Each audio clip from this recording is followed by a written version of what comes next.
ये जो हिंदू समाज में ये चला हुआ प्रचलन अलग अलग व्रत रखने का, कि अगर ये व्रत रखोगे तो बेटे की उम्र बढ़ जाएगी, बच्चों की उम्र बढ़ जाएगी, अगर ये व्रत रखोगे तो पति की उम्र बढ़ जाएगी, ये बच्चे के लिए, पति के लिए, परिवार के लिए, सुख समृद्धि के लिए, ये सब ढंगोसला है। क्योंकि मैं खुद का एक्सपीरियंस बताती हूँ। मेरी शादी से पहले मेरे ताया जी की बेटी थी, वो क्या व्रत नहीं करती थी, हर साल व्रत रखती थी। उसके पति की लाश करवा चौथ वाले दिन घर पर आई और उसका दाह संस्कार भी करवा चौथ वाले दिन हुआ। वही दिन, अब मैंने परमात्मा से नाम नहीं ले रखा था, मैं हर प्रकार की भक्ति करती थी, हर तरह के चली से जो भी है हर तरह का जाप करना मेरा मतलब नित्य का काम था ये। तो लेकिन जब मैंने वो चीज देखी तो मुझे नफरत सी हो गई कि ये इसने क्या हर साल करवा चौथ का व्रत अपने पति के लिए नहीं रखा था, क्या अपनी श्रद्धा से पूजा नहीं की थी, फिर उसके पति की क्यों मृत्यु हुई।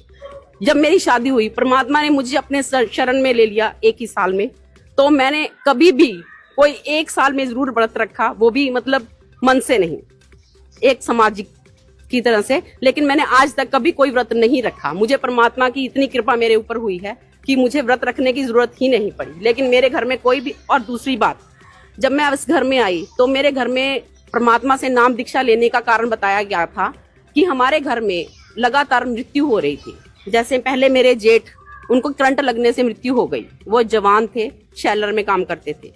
उसके बाद मेरी सिस्टर इन लॉ है, उनके हस्बैंड की डेथ हो गई कुछ ही मतलब फर्क के साथ।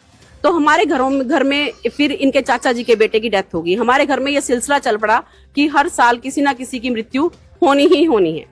लेकिन जब 2006 में मेरी शादी हुई है, 2007 में, 2006 में मेरे ससुर जी ने और मेरे पति ने, वो भी इतनी भक्ति करते थे, दंडौत करके जाते थे माता के, लंगोट पहन के दंडौत करते थे, और दंडौत करते हुए ही वैष्णो देवी हर एक माता के जाते थे।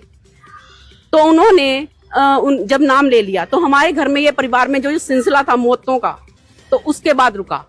सबसे बड़ा जीवन दान होता है जो हमें परमात्मा ने दिया, आध्यात्मिक ज्ञान दिया, जीवन दान दिया। संत रामपाल जी महाराज जी के कृपा से ही ये सारा कुछ हमारे परिवार में हुआ।